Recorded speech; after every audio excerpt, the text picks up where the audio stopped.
¿Qué tal? Bienvenidos, esto es Homo Optimus, una producción de Total Sapiens y estamos transmitiendo desde Villahermosa, Tabasco. Mi nombre, como por si no lo saben, es Sergio Anaya. Bien, lo que se trata es el tema de hoy acerca de cómo los medios de comunicación son utilizados para la manipulación. Obviamente este es un tema muy comentado, pero vamos a presentar tres casos concretos. No es que lo haya investigado Total Sapiens, sino que es una investigación que realiza la BBC Mundo. Así como esta, hay muchas otras investigaciones que se han realizado a lo largo de la historia. Entonces no se trata de un invento de película, de un cuento inventado por ahí, de una historia surgida en las redes sociales, sino de ver cómo realmente operan las fake news o noticias falsas que son transmitidas. Esto, desde luego,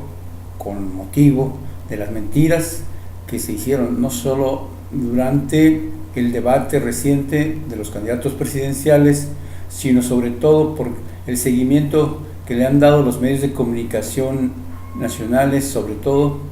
y locales, respecto a repetir una y otra vez las mentiras que se dijeron ese día y nuevas mentiras que se han ido diciendo en los días subsecuentes, con la finalidad de dañar a algunos de los candidatos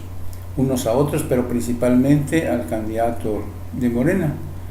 En lo particular no nos interesa realmente un proyecto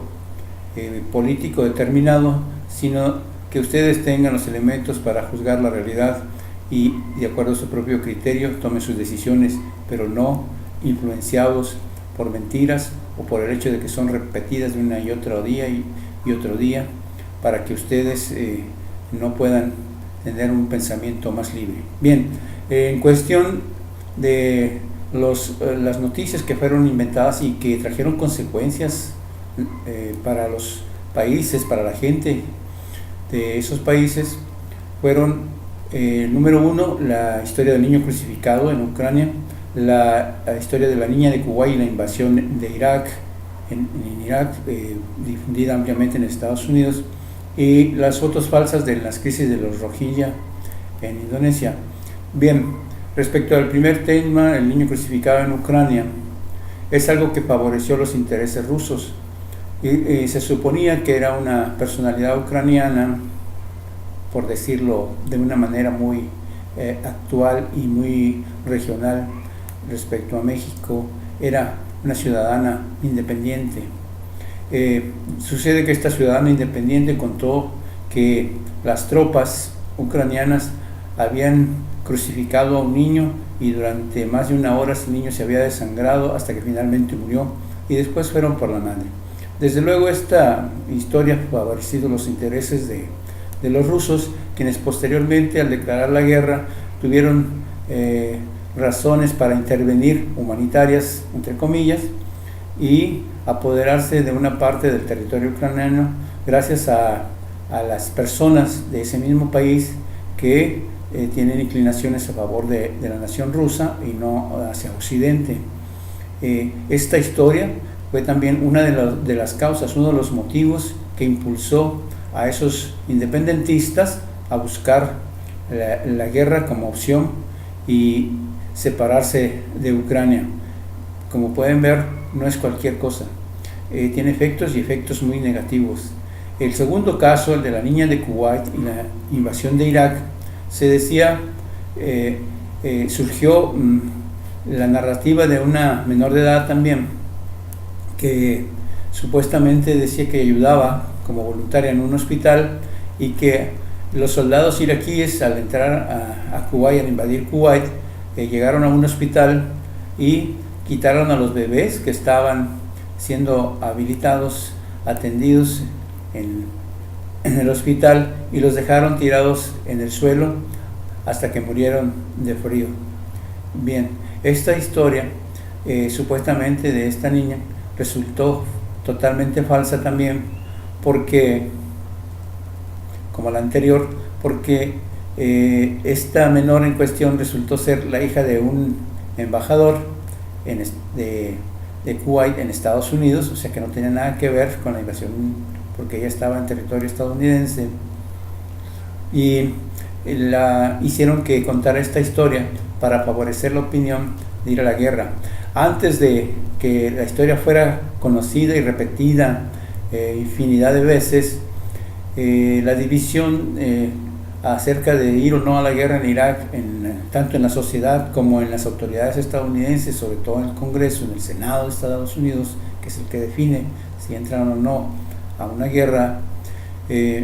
la opinión era muy dividida. Sin embargo, al repetirse tanto y esta historia, fue uno de los factores que inclinaron la opinión pública y la opinión de los senadores para aceptar que el ejército estadounidense invadiera Irak. Como pueden ver, es una consecuencia muy fuerte tanto para la población, a tal grado que Irak no se ha podido recuperar todavía de la invasión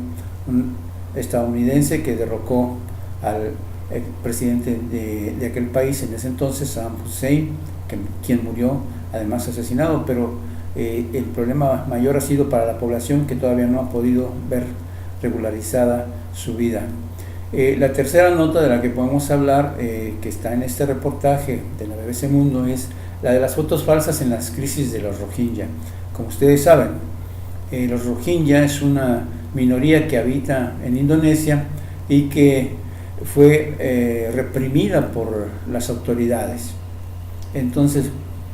el argumento que usaron por parte del gobierno fue que los Rohingyas eran personas muy violentas, que se habían manifestado en contra del gobierno, realizando saqueos, agrediendo a la población. Y si les suena esto conocido, pues sí, lo han utilizado aquí en México varias veces, en contra de los estudiantes, en contra de los maestros, en contra de cualquier grupo social que se manifieste a favor de sus derechos, en contra de las acciones negativas del gobierno o del ejército, de la armada, de quien sea. Como pueden ver, no somos los únicos. En este caso, el oficialismo de Indonesia utilizó fotos falsas de otras luchas, de otros países, de países africanos incluso, para justificarse y justificar ante el mundo la agresión que realizaron, el desplazamiento de esta minoría, simplemente porque no piensan igual que ellos, no tienen la misma religión que la mayoría del país, y por eso fueron atacados. Bien, como pueden ver, tratamos de ser imparciales. Tenemos un caso que es de mentiras en los medios de comunicación, que es prorruso,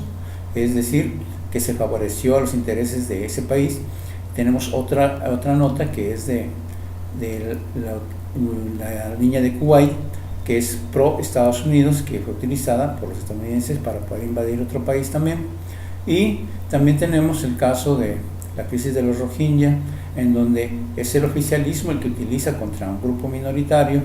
la información falsificada, fake news o historias inventadas, para poder justificar sus acciones en contra. Si esto les suena conocido, sí, porque se ha hecho en México, como les decía antes, se ha hecho con los maestros, se ha hecho con los estudiantes y contra cualquier grupo que pretenda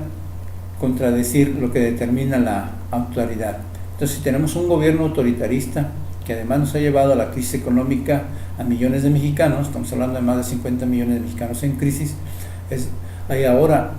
con la opción que se tiene para cambiar las cosas a través del proceso electoral que se está llevando a cabo y cuya culminación será en la jornada, el 1 de julio, se están utilizando una serie de mentiras. Y como les decía, no se trata de ser parcial a favor de uno o de otro, simplemente de que las mentiras que se han dicho son tan evidentes, tan burdas. Sin embargo, el hecho de que se repitan reiteradamente, como en los 3 casos que hemos mencionado, en diferentes países, surte un efecto en un grupo de la población muy amplio, a tal grado que se convencen de que están actuando correctamente las autoridades, y esto va en detrimento de la democracia, va en detrimento de los derechos de las personas, y para actuar en base de mentiras y perjudicar a toda la población. Yo los invitaría a que reflexionen muy bien y que piensen, que vean, que consulten fuentes y no creerse de las mentiras que está difundiendo el Estado mexicano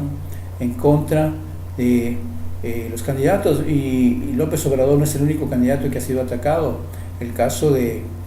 Ricardo Anaya también. Entonces, Lo que tenemos que hacer es precisamente informarnos, y la intención de hacer estos comentarios es que ustedes estén enterados de qué es lo que está pasando realmente. Y por hoy ha sido todo, les agradezco su atención. Nos pueden ver en nuestras redes sociales, desde luego, a través de Facebook y YouTube, y también a través del Twitter en Sapiens Total con S mayúscula y T mayúscula, o pueden enviarnos sus comentarios a correo electrónico totalsapiens@gmail.com. Muchas gracias y hasta pronto.